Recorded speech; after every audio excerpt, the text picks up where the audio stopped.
봉독합니다.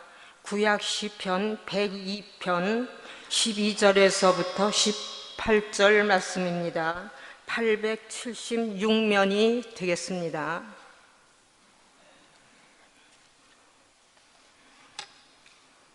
여호와여, 주는 영원히 계시고 주에 대한 기억은 대대에 이르리이다.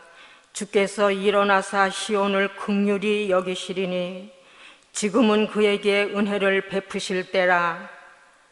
정한 기한이 다가오미니이다. 주의 종들이 시온의 돌들을 즐거워하며 그의 티끌도 은혜를 받나이다. 이에 문 나라가 여호와의 이름을 경외하며 이 땅의 모든 왕들이 주의 영광을 경외하리니 여호와께서 시온을 건설하시고 그 영광 중에 나타나셨습니다. 여호와께서 빈궁한 자의 기도를 돌아보시며 그들의 기도를 멸시하지 아니하셨도다. 이 일이 장래 세대를 위하여 기록되리니 창조함을 받을 백성이 여호와를 찬양하리로다. 아멘. 찬양 감사합니다. 저희 반짝반짝거리는 옷이 하늘의 별같이 반짝거려서 굉장히 좋게 보이고 아무나 좋아하는 옷이 아닌데 우리 찬양팀 대가 아주 잘 소화했습니다. 찬양도 아주 은혜로우셨죠? 네. 우리 한번 박수 한번 드리시죠.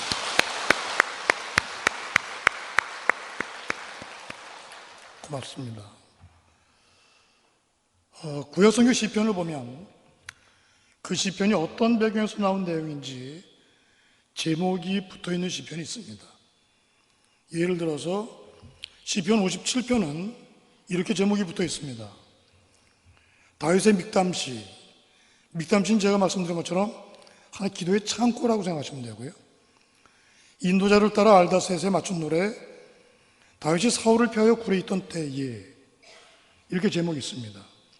이 제목에서 알다셋에 맞춘 노래, 이 알다셋이 핵심입니다. 이 배경이 되는 사무엘상 24장에 보면 다윗이 사울 왕에게 쫓겨서 엔게디 광야에 있는 어느 굴 속에 피해 있는데, 공교롭게도 다윗을 쫓아오던 사울 왕이 용변을 보러 그 굴 속에 들어옵니다. 그런데 다윗이 사울을 죽일 수 있는 절호의 기인데도 불구하고 죽이지 않고 살려줍니다. 비록 내가 손해를 보더라도 상대에게 손해를 끼치지 않는 신앙. 설사 내가 잠시 후에 사울에게 잡혀 죽는 한이 있더라도 상대방을 다치게 하거나 해치지 않는 신앙. 이 신앙이 알다셋 신앙입니다. 그래서 시편 57편을 알다셋에 맞춘 노래라고 제목을 붙인 것입니다. 하나만 더 보면 시편 60편의 제목은 또 다릅니다. 다윗이 교훈하기 위하여 지은 믹담, 인도자를 따라 수산 에드스에 맞춘 노래라고 되어 있습니다. 인도자를 따라 수산 에드스에 맞춘 노래. 여기에서도 수산 에드스이 핵심입니다. 어느 날 다윗의 부하들이 방심하다가 적군인 그 에돔 군사들의 기습 공격을 받아서 몇 명이 죽는 사건이 발생합니다. 그래서 사무엘하 8장에 보면 다윗이 자기 부하인 요압 장군을 보내서 에돔 군사 12,000명을 죽이고 돌아옵니다. 적군은 12,000명이 죽고 우리 편은 불과 몇 명이 죽었는데 다윗은 내 죄 때문에 나라가 망한 것처럼 그렇게 기도하고 있습니다. 나에게 있어서 아주 작은 죄까지도 내가 망한 것처럼 죄에 대해서 예민하게 경계하겠다는 다윗의 신앙입니다. 악은 모양이라도 버리겠다는 그런 다윗의 신앙. 그래서 다윗이 어느 곳에 있든지 백합같이 짙은 향기를 낸다고 해서 수산 에드스에 맞춘 노래라고 제목을 붙인 것입니다. 그러므로 오늘을 살아가는 우리들에게 꼭 필요한 두 가지 신앙.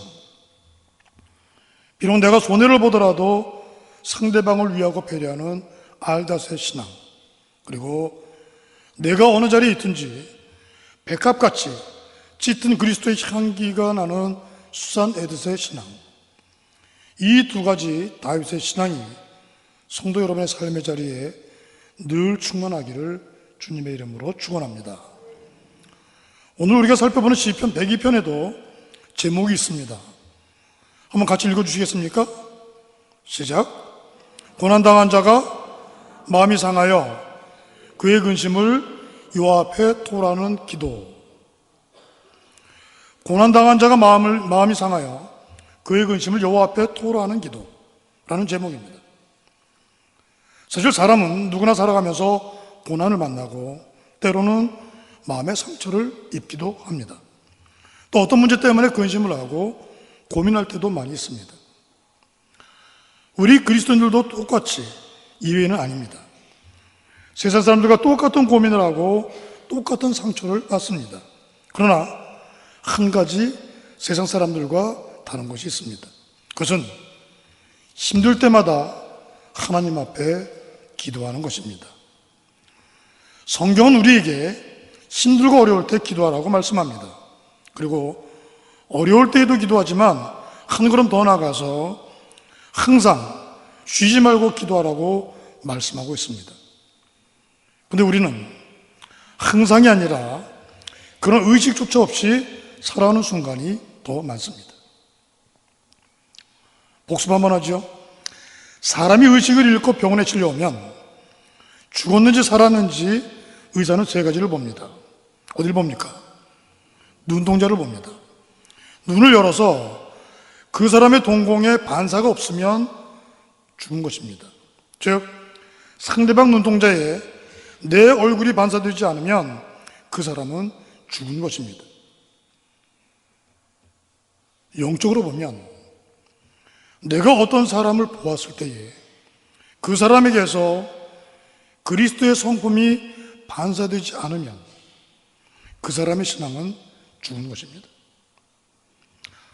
의사는 또 항문을 봅니다. 항문이 꽉 조여져 있지 않고 느슨하게 열려 있으면 죽은 것입니다. 영적으로 보면 등잔에 기름을 준비하지 않았던 미련한 다섯 처녀들처럼 너무 신앙생활에 익숙해서 너무 편하고 느슨해서 느슨하게 신앙생활하는 사람을 영적으로 죽은 사람이라는 것입니다. 또 하나 있습니다. 의사는 맥박을 마지막으로 만져봅니다. 맥박을 만져보는 이유는 우리 몸에 흐르는 피는 심장에서 출발하는데 심장이 멈추면 맥박이 뛰지 않기 때문입니다. 영적으로 보면 내가 예수 그리스도의 심장으로 너희 무리를 어떻게 사모하는지 하나님이 내 증인이신다. 나에게서 예수 그리스도의 심장이 멈추면 내 신앙의 맥박이 뛰지 않게 되는 것입니다. 그런데 기도는 영적인 호흡이고 영적인 맥박입니다. 그러므로 기도를 쉬면 죽기 때문에 항상 쉬지 말고 기도하라고 말씀하신 것입니다. 바라기는 어렵고 힘들 때는 물론이고 평탄할 때에도 항상 쉬지 않고 기도하는 여러분이 되셔서 매 순간 영적으로 살아있는 생명력 있는 성도들이 되시기를 주님의 이름으로 축원합니다. 시편 102편은 그 제목처럼 고난당한 자가 마음이 상하여 그의 근심을 여호와 앞에 토로하는 기도의 내용입니다. 그의 근심을 여호와 앞에 토로하는 기도, 어떤 근심일까요? 내용에서 몇 가지만 보면 2절만 좀 보면 2절에서 그 근심의 내용이 기록되어 있습니다. 나의 괴로운 날에 주의 얼굴을 내게서 숨기지 마소서. 주의 얼굴을 내게서 숨기지 마소서. 지금 내가 고난을 받고 어려움을 겪고 있는데, 그래서 내 마음이 상할 대로 상해 있는데 내가 믿는 주님의 얼굴이 보이지 않는다는 것입니다. 그래서 너무나 답답하니까 주님의 얼굴을 나에게서 숨기지 말아달라고 근심 걱정하면서 기도하는 것입니다. 그러나 여러분, 하나님은 우리에게 고통이나 괴로움이나 주시고 숨어버리시는 그런 하나님이 아니십니다. 언제나 우리와 함께 계시는 임마누엘 하나님이십니다. 다만 우리가 죄로 눈이 멀어서 또 세상적인 탐욕으로 내 시력이 약해져서 옆에 계신 하나님을 또렷하게 바라보지 못할 뿐입니다. 그러므로 세속적인 탐욕을 버리고 내 죄를 회개함으로 우리 영적인 눈이 활짝 열리고 그래서 주님의 얼굴을 베없는 복된 성도들 되시기를 주님의 이름으로 축원합니다. 같은 2절에 근심의 내용이 또 있습니다. 뒷부분 보면 주의 귀를 내게 기울이사 내가 부르짖는 날에 속히 내게 응답하소서. 주의 귀를 내게 기울이사 내가 근심 걱정거리를 가지고 주님 앞에 나와 기도하는데 응답이 없다는 것입니다. 그러니 제발 내가 부르짖는 소리에 하나님께서는 귀를 기울여 들어달라는 것입니다.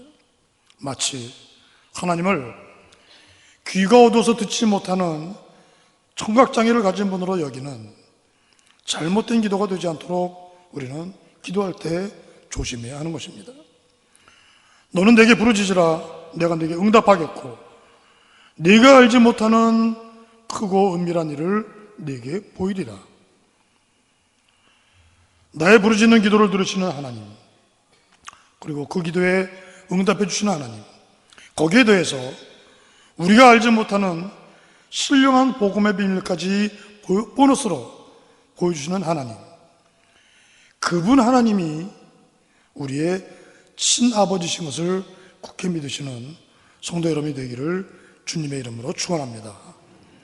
시편 기자는 계속해서 고민을 털어놓고 있습니다. 6절과 7절 말씀입니다.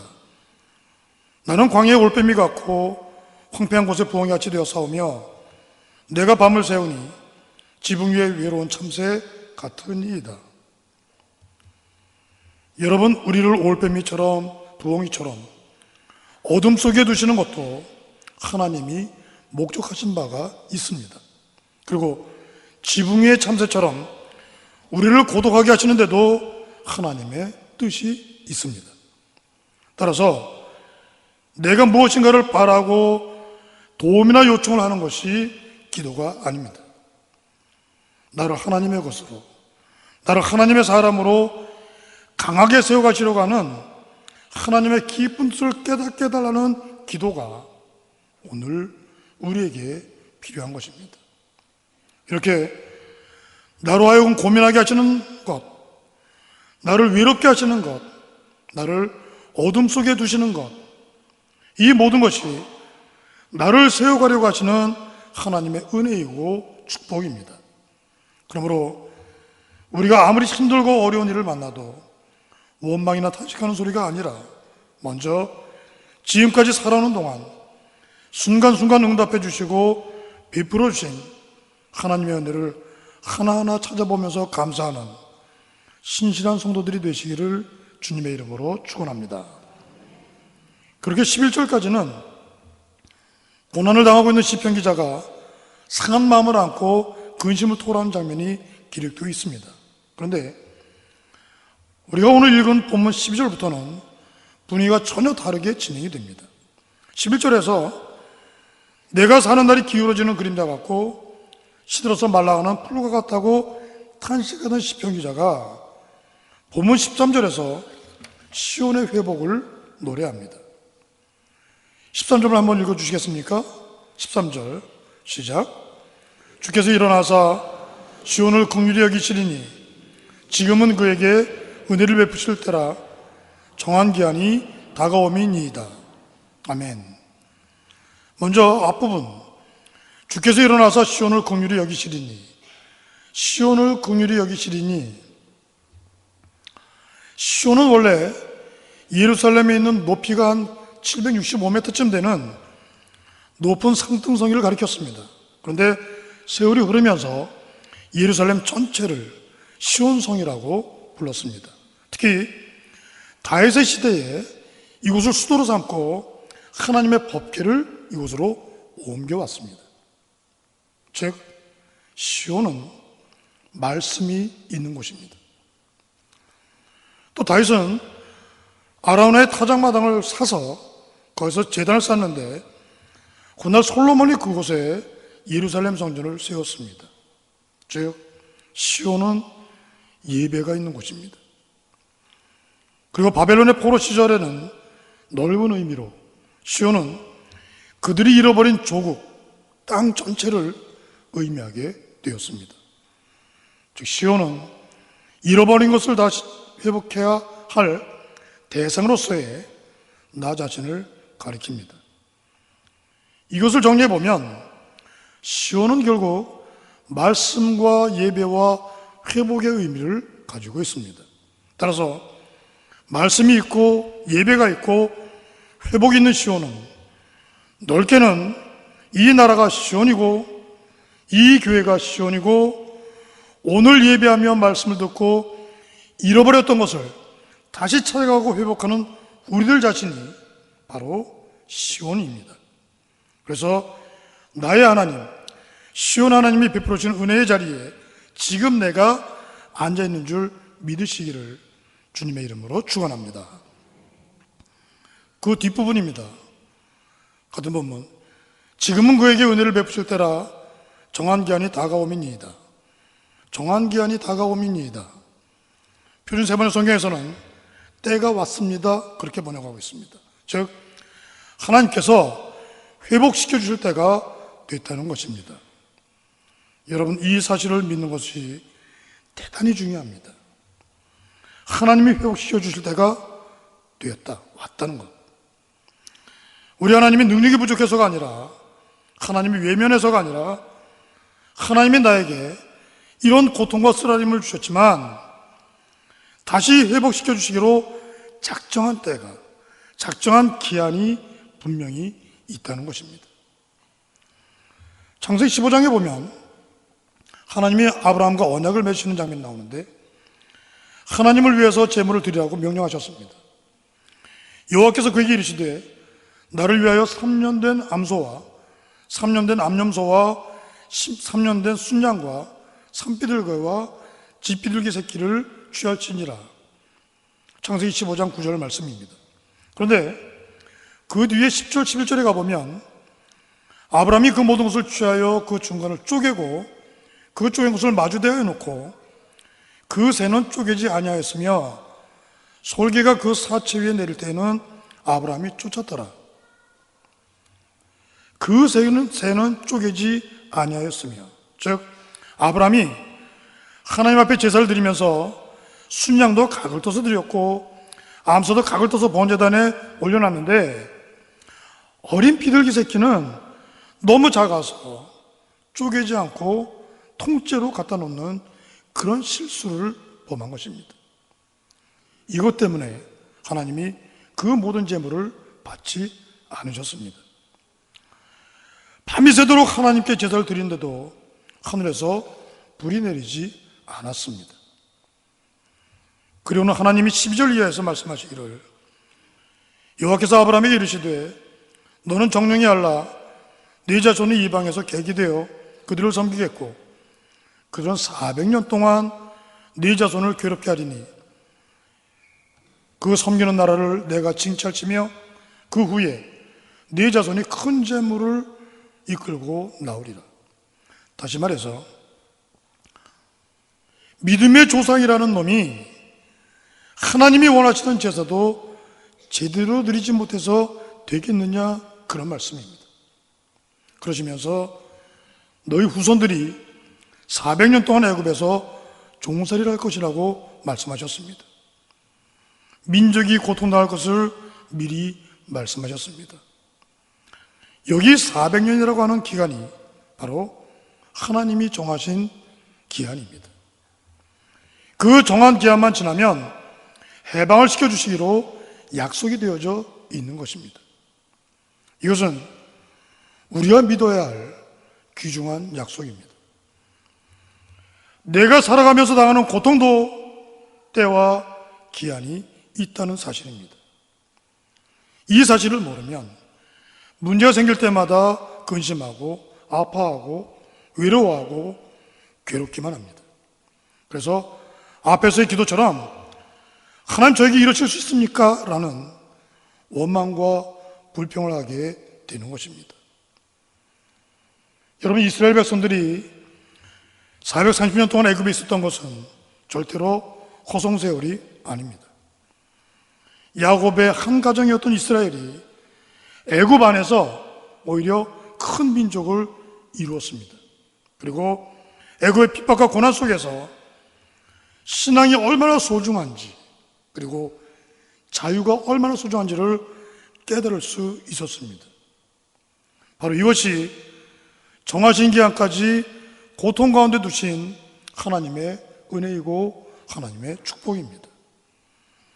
이렇게 하나님 약속의 비밀을 믿는 사람은 하나님이 정하신 하나님의 때까지 어떤 시련이라도 믿음으로 인내하면서 신앙의 열매를 이루어가는 것입니다. 시편 기자는 바로 그 하나님의 때가 왔다고 선포하면서 본문 14절에 주의 종들은 시온의 돌들만 보아도 즐겁습니다.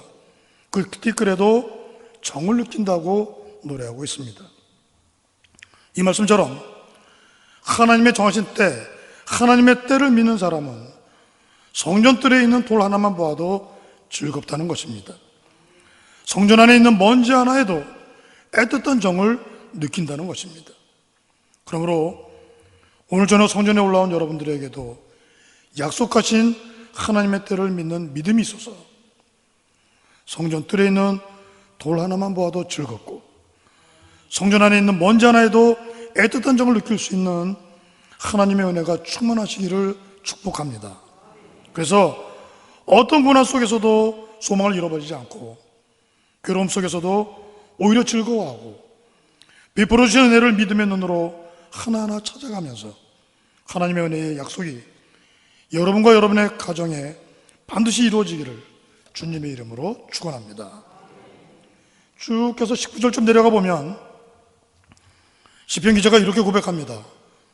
여호와께서 그의 높은 성소에서 굽어보시며 하늘에서 땅을 살펴보셨으니, 굽어보시며 살펴보셨으니, 쉽게 말하면 하나님께서 안 보시는 줄 알았는데 다 보고 계시다는 것입니다. 다 살펴보고 계셨다는 것입니다. 즉 하나님은 다 아시고 다 보시고 다 듣고 계셨다는 것입니다. 그런데 이 사실을 모르기 때문에 우리가 기도를 할 때도 엉터리로 기도를 합니다. 가령 다른 사람은 다 잘 사는데 나는 왜 이렇게 못 사느냐고 불평하면서 기도합니다. 또 왜 다른 사람 다 건강한데 나만 아프냐고, 또 왜 내 아이만 아프냐고 원망하면서 엉터리로 기도하게 됩니다. 그러나 하나님이 높은 곳에서 굽어보시고 살펴보시는 줄 믿음으로 알고 있는 사람은 불평을 하려다가도 말 한마디를 조심하게 되고 자기가 자기 자신을 쳐서 주님께 복종하는 사람으로 만들어가고 말씀에 순종하는 사람으로 성장시켜 가는 것입니다. 아무튼 시편 기자는 102편을 정리하면서 23절에서 이렇게 고백하고 있습니다. 그가 내 힘을 중도에 쇠약하게 하시며 내 날을 짧게 하셨도다.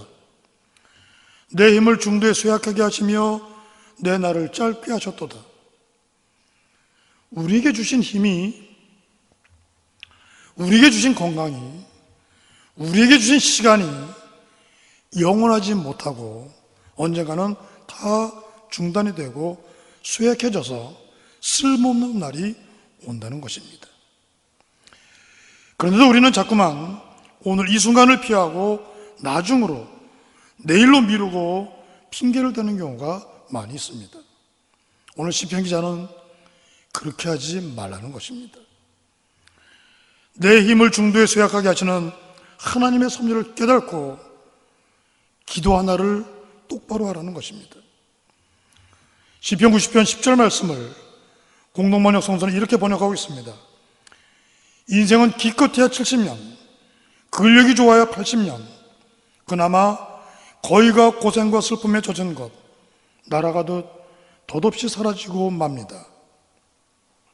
여러분, 그러므로 대단한 인생도 없고 특별한 인생도 없습니다. 전부가 다 중도에 끊어지고 마는 것이 우리 인생입니다.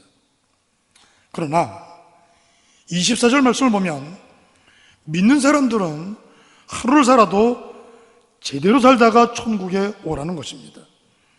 그래서 중년에 제대로 사는 것이 중단되지 않도록 기도하라는 것입니다. 모세 같은 사람도 처음과 나중을 확실하게 끝을 맺고 천국에 올라갔습니다. 우리가 기왕에 예수님을 믿고 신앙생활을 하게 된 것, 끝까지 신실한 모습으로 살아가시기를 축복합니다. 가장 안타까운 것은 인생의 끝을 훌륭하게 잘 맺어야 하는데 그렇지 못한 사람이 의외로 많다는 사실입니다. 오늘 헌신 예배를 드리는 시원찬양대 여러분, 그리고 성도 여러분, 바라기는 여러분과 제가 평생을 믿음으로 잘 살아야 되겠지만 특별히 인생의 끝을 정말 제대로 잘 맺고 천국에 입성하게 되기를 주님의 이름으로 축원합니다. 시편 102편의 마지막 28절 말씀입니다. 함께 읽어주시겠습니까? 28절 시작. 주의 종들의 자손은 항상 안전히 거주하고 그의 후손은 주 앞에 굳게 서리이다 하였도다. 아멘. 믿음 생활을 하다 보면 신앙의 세계에서 제일 중요한 것은 우리 당대만 복을 받는 것이 아니라 우리 후손들이, 우리 자손들이 복을 받는 것이 중요합니다. 여러분, 내 후손들이 복을 받지 못하면 부모된 사람의 마음이 많이 아픕니다. 후손이 잘 되어야 부모는 얼굴을 떳떳하게 들고 다닐 수 있습니다. 이와 똑같습니다. 자녀된 우리가 잘 되어야 하나님 아버지께서 기뻐하시는 것입니다. 따라서 하나님을 기쁘시게 해드리려면 우리가 잘 되어야 합니다. 바로 이것을 하나님께서 축복해 주시겠다는 것입니다. 그래서 주의 종들의 자손은 항상 안전히 거주하고 그의 후손은 주 앞에 굳게 설 것이라고 시편 기자는 결론을 맺고 있습니다. 우리가 하나님께 겸손하게 기도해야 할 것은 우리 자손들이 항상 하나님 앞에 다 기둥들이 되고 모퉁이 돌같이 되어서 다 잘 되도록 기도하는 것입니다. 이 축복의 중보 기도를 오늘 우리에게 가르쳐 주시는 것입니다. 박에는 시온의 하나님이 은혜를 베풀어 주시는 가운데 시온 찬양대 여러분들과 성도 여러분의 자손들이 교회와 사회의 기둥들이 되고 세계 역사의 초석이 되는 위대한 인물로 성장해 갈 수 있도록 겸손하게, 그리고 정한 기한이 될 때까지 끊임없이 기도하는 믿음의 조상들이 다 되시기를 주님의 이름으로 축원합니다. 기도하겠습니다. 하나님 감사합니다. 오늘 시온의 하나님이 되어주셔서 감사합니다. 저희들을 시온으로 삼아주셨으니 저희들 삶 속에 늘 말씀이 있고 예배가 있고 회복이 있는 진정한 시온으로 살아가게 하여 주시옵소서. 특별히 선물로 주신 저희들의 가정이 시온이 되고 이 교회가 시온성이 되고 이 나라가 시온의 나라가 되게 성령께서 역사하여 주시옵소서. 하나님, 오늘 우리가 안고 있는 고통과 고난 때문에 걱정하거나 절망하지 않게 도와주옵소서. 오늘 주신 말씀처럼 고통과 고난이 나를 성장시키시고 세워가시기 위한 과정인 줄 믿게 하여 주시옵소서. 그래서 하나님의 정한 때에 반드시 끊어지고 다시 회복시켜 주신다는 약속을 굳게 믿고 하나님의 은혜에 대한 우리의 소망에 전혀 흔들림이 없게 하여 주시옵소서. 하나님, 특별히 저희 자손들이 잘 되기를 원하시는 하나님, 저희들이 먼저 하나님 앞에 올바로 서는 신앙인들이 되게 하셔서 우리의 자손들, 우리의 후손들에게 믿음의 본을 보이게 하여 주시옵소서. 저희들로 하여금 인생의 끝맺음을 잘하는 성도들이 되게 하셔서 저희 자손들이 하나님의 은혜 가운데 겸손하면서도 위대한 인물들로 성장해 갈 수 있도록 은총을 베풀어 주시옵소서. 우리를 믿음의 조상으로 만드시려고 정한 기한이 될 때까지 끊임없이 기도하게 하시는 우리 구주 예수님의 이름으로 간절히 기도하옵나이다. 아멘.